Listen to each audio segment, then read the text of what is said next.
Picture चालू करो बे।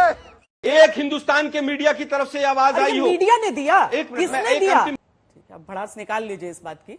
सरकार बनाने की कोशिश कीजिए 5 साल बाद में।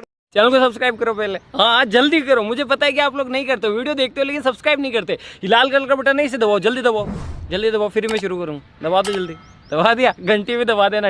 एक ही परिवार को बढ़ाने की जिम्मेदारी केवल उठाते हुए, जबकि सुधांशु जी ये कह रहे हैं कि उनकी पार्टी ने तो आपकी पार्टी के नेताओं को सम्मान दिया। जवाब दें इस बात का। अभी मजा मैं आएगा ना उत्तर देता हूं। भारत रत्न का जितना राजनीतिकरण इस सरकार ने किया, किसी ने नहीं किया।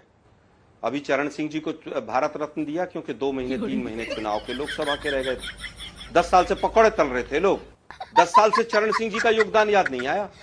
बिहार का चुनाव था, बिहार में हार रहे थे तो कर्पूरी ठाकुर साहब याद आ गए।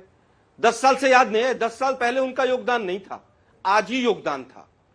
इन्होंने भारत रत्न को केवल राजनीतिक तरीके से इस्तेमाल किया। मुझे याद है 2014 का वो मंजर कि जिस समय पर सुभाष चंद्र बोस के कुछ परिवार के लोगों को बैठाकर और प्रेस कॉन्फ्रेंस की जाती थी कि सुभाष चंद्र बोस को भारत रत्न नहीं दिया।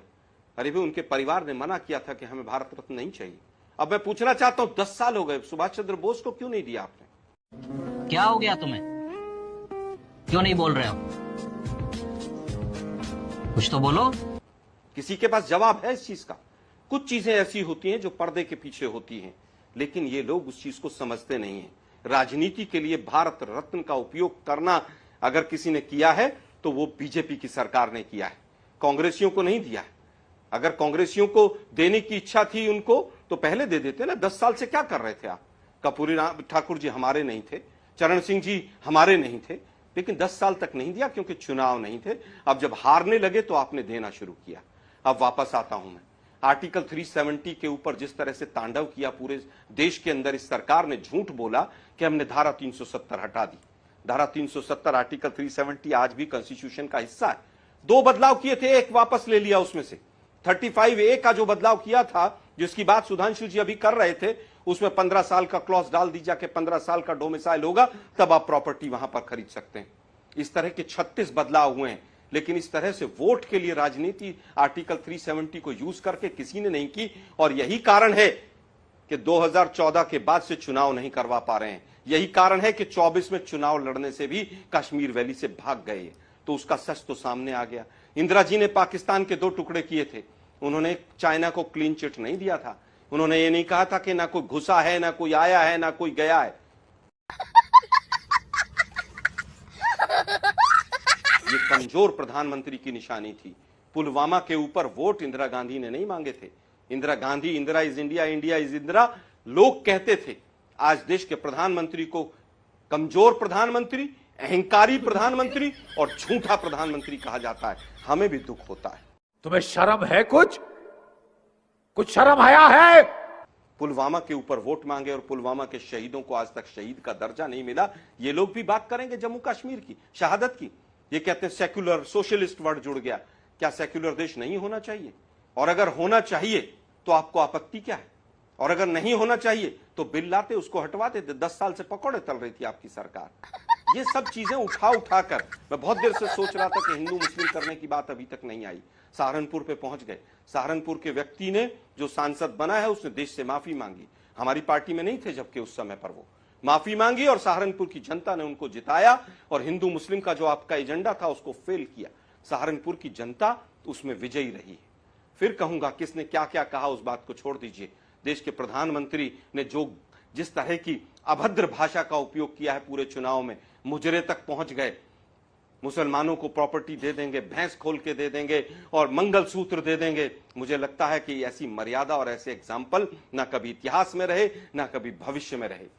मुझे लगता है कि जिस तरह से आज भी देश के प्रधानमंत्री को सहृदय के साथ जो मुद्दे हैं, मूल मुद्दे, खासतौर पर युवाओं के मुद्दे, उनका कद बढ़ेगा अगर वो आए और कहें कि अग्निवीर कल से समाप्त, वो आए और कहें कि नीट का एग्जाम खत्म और नीट के ऊपर दोबारा से हम इसके ऊपर एग्जाम कराएंगे।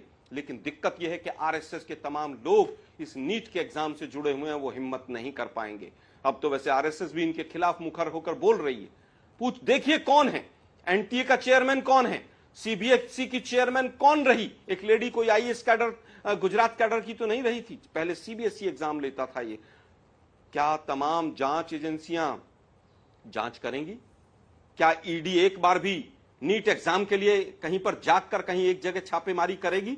40-50 लोग तो सुना बिहार में अरेस्ट हुए पड़े हैं, वो कह रहे हैं 30-30, 32-32 लाख रुपए में हमने पेपर खरीदा है। यूपीएससी का चेयरमैन कौन बना है? एसएससी का चेयरमैन कौन बना है? क्या उसके तार भारतीय जनता पार्टी, आरएसएस या गुजरात से तो नहीं जुड़े हुए हैं? पिछले 10 साल का पूरा खाका आप निकाल कर देख लीजिए। देश के प्रधानमंत्री हैं आप, हिम्मत कीजिए। आप तो कहते हैं मैं 56 इंच का हूं, वैसे हैं नहीं आप। ये बड़ी अच्छी बात कही आप।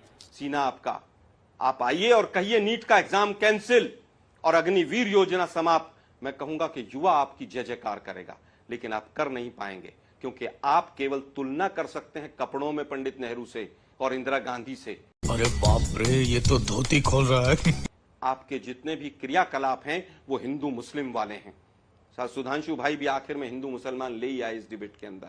मैं फिर कहूंगा कि देश के प्रधानमंत्री अगर ये कहते हो कि मैं दंगाइयों को कपड़े से पहचान लेता हूं, और जो देश का प्रधानमंत्री ये कहता हो कि अडानी और अंबानी टेम्पू भर भर के नोट कांग्रेस को या अपोजिशन पार्टीज को दे रहे हैं, उस व्यक्ति को नैतिक अधिकार नहीं है उस पद पर बैठे रहने का।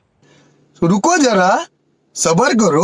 भारत रत्न पर राजनीति वाली बात थोड़ी सी, खुद को किसने किसने दिया है भारत रत्न वो भी देश ने देखा ही है, लेकिन देश ने मीडिया के साथियों को तो कुछ भी नहीं लगेगा। कम से कम आपने एक चीज पे तो आके रुके आप। अभी तक तो नोटबंदी को भी आप लोग बहुत अच्छा काम बताते थे। पूरे हिंदुस्तान के मीडिया ने इस अनैतिक सरकार के अनैतिक कर्तव्यों का, कर्मों का पूरा सपोर्ट किया है, और आज भी कर रहे हैं आप। अब भड़ास निकाल लीजिए इस बात की। अब आए ना लाइन पे। एक हिंदुस्तान के मीडिया की तरफ से आवाज आई हो। मीडिया ने दिया, एक मिनट, मैं किसने एक दिया? अंतिम बात कहना चाहूंगा। किसने भारत आप रत्न लोगों स्वयं के को दिया था? अरे मैं देश कह रहा में हूं, सुने ना प्रभु। आपने शुरुआत की थी उससे। श्वेता जी सुनिए तो सही, श्वेता जी सुनिए तो सही। सुनिए, मीडिया से लड़के आप चैनल खोल सकते हैं, मीडिया से लड़के सरकार नहीं बना सकते हैं। सरकार बनाने की कोशिश कीजिए 5 साल बाद में। मैं केवल ये कहना चाहूंगा कि मीडिया के साथियों को सरकार का हर कदम बहुत अच्छा लगता है। मैं केवल ये कहना चाह रहा हूं कि 3 काले कानूनों को मीडिया ने बचाने का बहुत प्रयास किया कि इससे तो प्रलय आ जाएगी, वो तो मोदी जी ही लौट कर चले गए। हम कह रहे हैं अग्निवीर का भी साथ मत दीजिए। पूरे हिंदुस्तान के मीडिया ने अग्निवीर का साथ दिया। मैंने नहीं अग्निवीर बहुत अच्छी योजना है, इससे मैं ये हो नहीं जाएगा, वो हो जाएगा। अग्नि- पूरे हिंदुस्तान के देखिए, मीडिया ने साथ दिया। ठीक है। आज मैं फिर कहूंगा कि मीडिया चौथा और मैं स्तंभ है चाहूंगी कि आप लोग लोकतंत्र इस पर का। जरूर आप लोगों डिबेट को करें युवाओं की पार्लियामेंट आवाज में, उठानी चाहिए। और बिल्कुल नीट तर्कसंगत के तरीके से ये निकल कर आना चाहिए। देश की फौज के साथ खिलवाड़ नहीं, लेकिन तर्कसंगत तरीके से ही करेंगे। जी, जी। लेकिन मीडिया का भी फर्ज बनता है कि कम से कम नीट एग्जाम और अग्निवीर पर हमारा साथ दें। अब आलोक जी खत्म, बाय बाय, टाटा।